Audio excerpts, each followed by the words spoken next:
trazer um pouco mais, né, de repercussão, inclusive, aqui sobre essa decisão do ministro Alexandre de Moraes. Chega agora aqui na nossa programação o Pedro Venceslau, nosso analista aqui de política. Pedro, já era bastante aguardado um posicionamento do Alexandre de Moraes nessa questão desse monitoramento, né? E ele acompanha a posição da PGR nesse momento. Era realmente o mais esperado que Alexandre de Moraes tendesse para acompanhar esse posicionamento da PGR? Muito bom dia para você, meu querido. Bom dia, Débora. Bom dia a todos. Era o esperado porque não há precedente, segundo os juristas com os quais eu conversei, de um monitoramento da Polícia Federal dentro da residência do ex-presidente da República. Isso seria uma medida muito drástica. Foi o que a PF alegou. Naquele momento, a PF disse que não teria como controlar os movimentos do ex-presidente da República, por conta, inclusive, de problemas que poderiam ter do sinal da tornozeleira eletrônica com a operadora. Os juristas dizem que a Polícia Federal teria que ter previsto qualquer tipo de problema técnico da tornozeleira eletrônica e que não tem o menor cabimento. Seria uma quebra de privacidade do ex-presidente da República colocar policiais federais dentro da residência. Quando fez esse pedido, a Polícia Federal alegou um precedente do ex-juiz Nicolau dos Santos Neto. Isso muito tempo atrás. Mas era um precedente muito frágil, era uma situação completamente diferente e não se tratava, obviamente, de um ex-presidente da República. Foi uma solução intermediária, às vésperas do início do julgamento de Jair Bolsonaro, da fase final do julgamento, provavelmente que ele vai ser condenado. A outra opção que teria o ministro Alexandre de Moraes, se não fosse colocar policiais federais dentro da residência, seria a prisão preventiva em regime fechado. Inclusive, a nossa âncora, Débora Bergamasco, apurou que já há uma sala reservada na Polícia Federal para que, se ocorresse uma decisão nesse sentido, ele receberia o ex-presidente da República.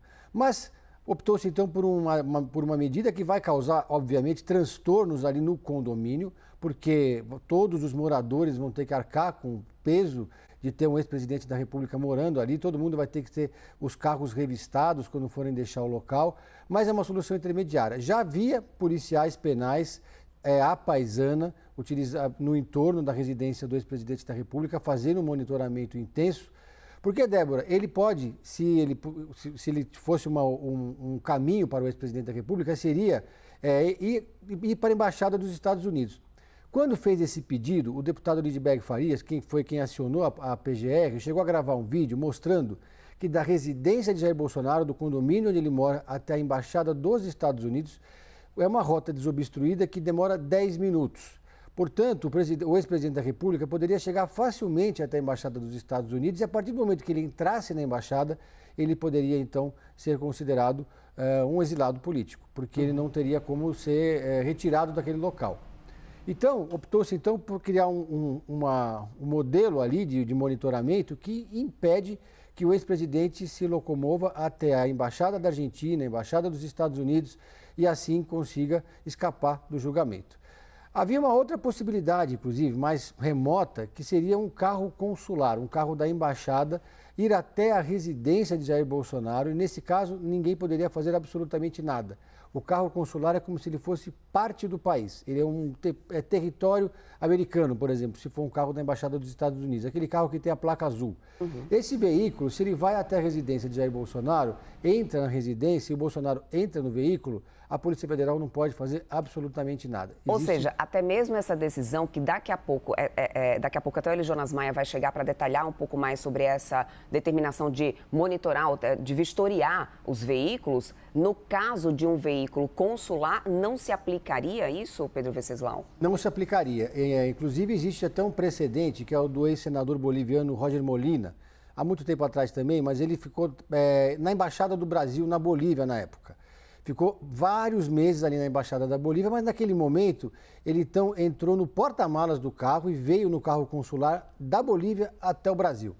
Mas nesse caso, então, ele conseguiu escapar do olhar ali das autoridades. Mas mesmo que a polícia da Bolívia, na época, na ocasião, tivesse localizado o veículo, em tese não poderia abordá-lo, porque isso quebraria tratados internacionais. Seria quase como um gesto beligerante de um país contra o outro. Mas essa é uma possibilidade muito remota, mas a preocupação maior que existe era justamente essa, é a proximidade da casa de Jair Bolsonaro da região onde estão as embaixadas, e sobretudo a embaixada dos Estados Unidos. Especialmente depois que se revelou naquelas conversas entre ele e o filho, que ele teria feito um pedido de asilo na Argentina, um pedido que tinha sido redigido, estava lá nos arquivos do ex-presidente da República, o que em tese mostraria que ele teria essa intenção de buscar asilo político em algum outro país. Claro, então essa medida do Alexandre de Moraes, ela, de certa forma, blinda um pouco essa possibilidade de que ele possa ir para alguma embaixada ou que um carro consular. Porque, olha só que situação, Débora, se o carro do consulado ou da embaixada vai até a casa de Jair Bolsonaro, ninguém pode fazer nada. Mas, por outro lado, a polícia pode obstruir o caminho do carro, pode fechar as vias, pode colocar dificuldade para o carro chegar até a embaixada, pode impedir que o carro se locomova. Criaria-se, então, um incidente diplomático absolutamente inusual e é uma situação bastante complicada. Então, nesse momento, o Alexandre de Moraes optou por um caminho do meio. E, para concluir, tem também um aspecto político, porque qualquer decisão mais dura contra Bolsonaro nesse momento teria implicações no Congresso Nacional, na presidência da República, enfim, e não há necessidade também, porque ele já vai ser submetido a esse julgamento na semana que vem. Inclusive, pediu para participar presencialmente de alguns dias do julgamento.